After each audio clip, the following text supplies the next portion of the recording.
se comprime isotérmicamente aire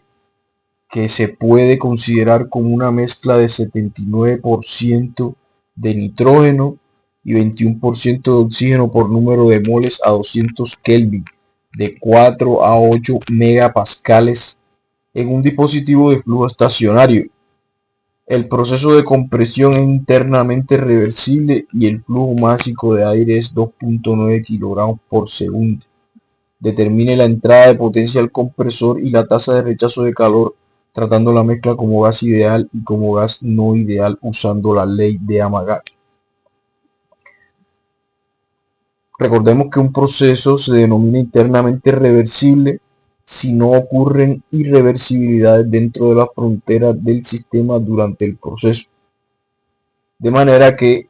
el cambio de entropía de un sistema durante un proceso isotérmico internamente reversible puede ser positivo o negativo dependiendo de la dirección de la transferencia de calor.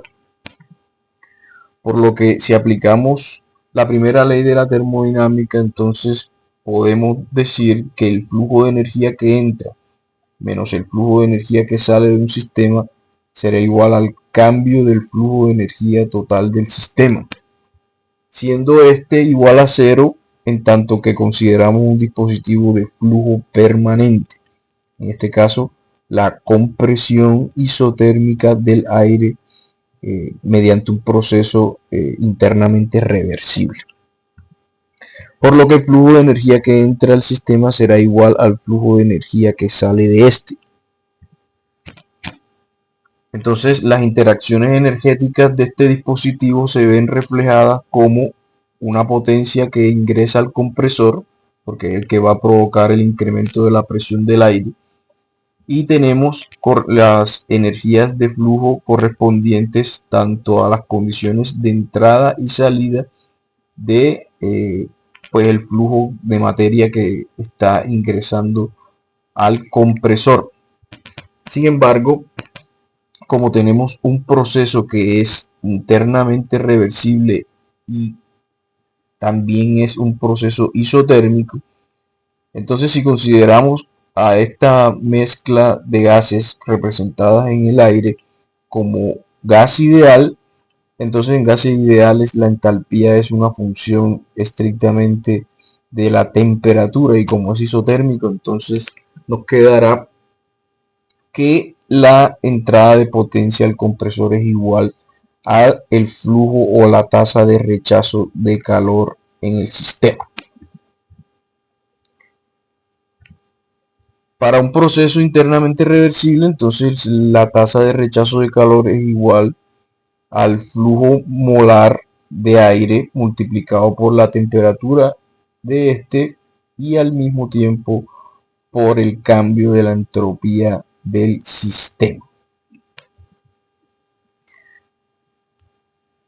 Como resultado de aplicar la primera ley, pues entonces va para las condiciones de aire como gas ideal, tenemos que la tasa de rechazo de calor es igual a la potencia que ingresa al compresor, y a su vez esto es igual al flujo de moles de aire multiplicado por la temperatura de este y asimismo también multiplicado por el cambio de la entropía del sistema. Si aplicamos entonces esta fórmula para calcular el flujo de moles de aire, entonces tenemos que este nos da un valor de 0.10 kmol por segundo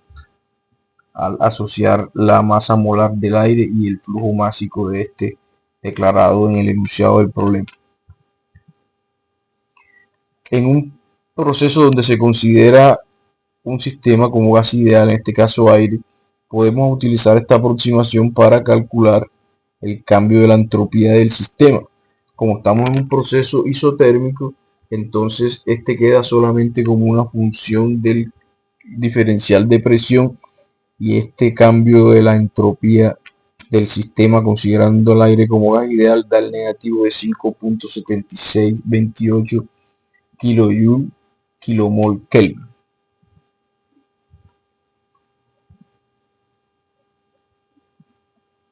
Entonces, si aplicamos la fórmula para determinar la tasa de rechazo de calor, que en este caso será igual a la potencia que ingresa el compresor.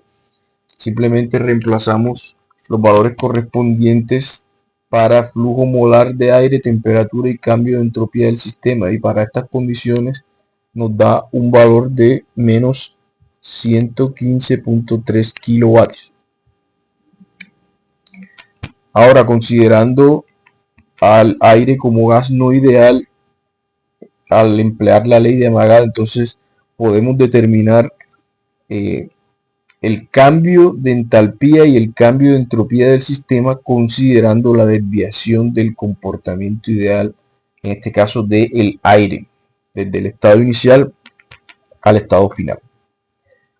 Debemos entonces considerar que las propiedades para una mezcla de gases, en este caso relacionando el cambio de la entalpía de la mezcla y el cambio de la entropía de la mezcla,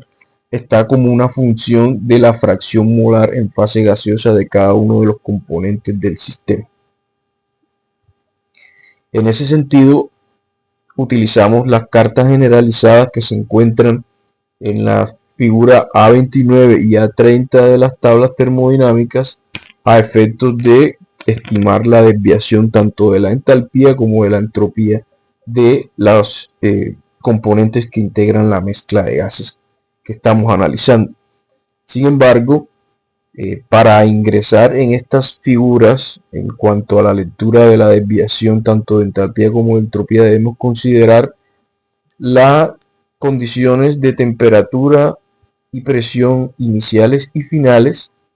a efectos de determinar las condiciones reducidas en cada caso para poder utilizar las cartas generalizadas. En el caso del nitrógeno, en las condiciones del estado 1, si relacionamos la temperatura del sistema y la presión del sistema en las condiciones iniciales,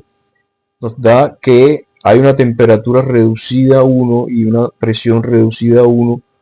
de 1.6 y 1.2 respectivamente. Eso si ingresamos nuestros valores en la carta generalizada de desviación de entalpía, nos da que para la condición 1 hay un valor de Z de aproximadamente 0.4. Aplicamos el mismo criterio para las condiciones del estado 2 y estimamos una desviación de entalpía para el estado 2 de un valor de Z de 0.8. Ahora bien,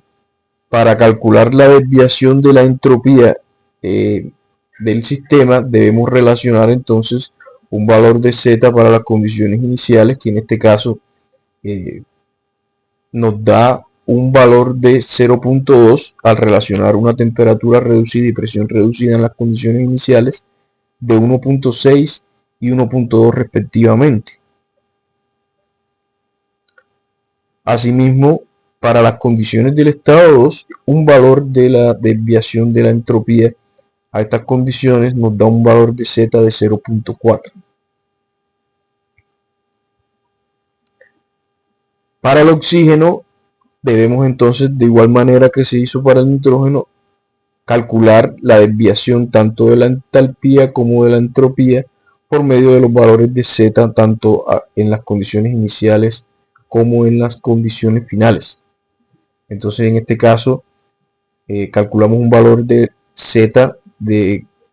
el cambio de la entalpía en la condición 1, nos da un valor de 0.51. Hacemos lo propio para las condiciones del estado 2, entonces estimaremos que en este caso el valor de Z fue de 1.1. Asimismo, para el valor de Z de la entropía a las condiciones del estado 1 nos da un valor aproximadamente de 0.3, y la desviación de entropía para las condiciones del estado 2 por medio de la carta generalizada, la carta A30, nos da un valor de Z en las condiciones finales de 0.65, específicamente para el Z sub DS sub 2. Entonces, como para determinar la tasa de rechazo de calor requerimos estimar el cambio de la entalpía de la mezcla, aplicamos entonces la ecuación correspondiente para esos fines y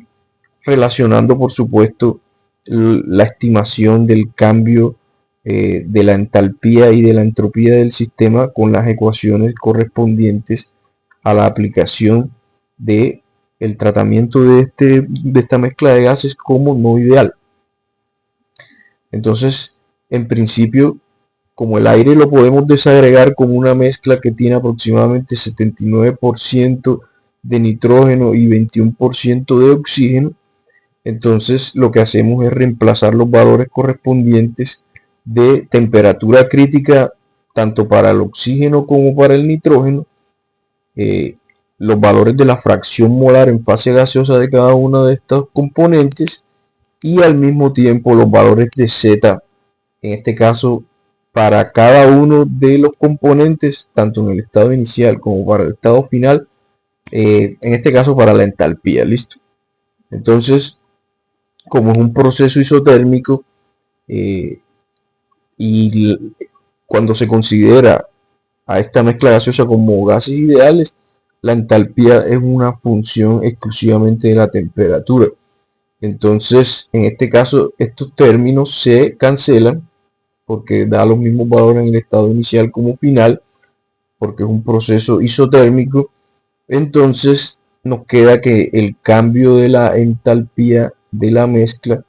si reemplazamos los valores correspondientes en cada caso al aplicar la fórmula que vemos en pantalla, nos da que el cambio de la entalpía de la mezcla tiene un valor de 491.01 kJ kilomol. Para el caso del cambio de la entropía de la mezcla, eh, relacionamos entonces lo propio cuando estimamos el cambio de la entropía del sistema considerándolo como gas ideal, y al reemplazar los valores correspondientes de Z de la entropía tanto para el oxígeno como para el nitrógeno en el estado inicial y final, entonces nos da que el cambio de la entropía de la mezcla molar es del negativo de 7.68 kJ kilomol Kelvin. Por lo tanto, para determinar la tasa de rechazo de calor, reemplazamos en la ecuación previamente que la habíamos utilizado en la condición anterior. Entonces esta tasa de rechazo de calor será igual al producto del flujo molar de aire por la temperatura por el cambio de la entropía. Esta entropía, por supuesto, recientemente lo que nos dio al considerarla como gas no ideal, utilizando la ley de Amagat. Entonces este flujo de calor que sale, o la tasa de rechazo de calor, es igual a 153.6 kilovatios. Para determinar la potencia de entrada, entonces aplicamos la primera ley de la termodinámica para este proceso de flujo permanente y nos da que el flujo de energía que entra será igual al flujo de energía que sale. En este caso, vamos a determinar que como estamos relacionando y analizando este sistema termodinámico como gas no ideal, entonces el cambio de la entalpía no solamente es una función de la temperatura, sino también de la presión. Y estos cambios de presión se ven reflejados en la desviación del comportamiento ideal que se tuvo en la entalpía, considerando a este sistema, repito, como gas no ideal. Ese cambio de entalpía, de desviación incluida en el análisis, nos dio entonces un valor de 491.01, eso lo multiplicamos por el flujo molar de aire y se le suma el valor de la tasa de rechazo de calor que previamente se calculó y nos da una potencia del compresor de entrada, una potencia de entrada al compresor, perdón, de 104.5 kilovatios.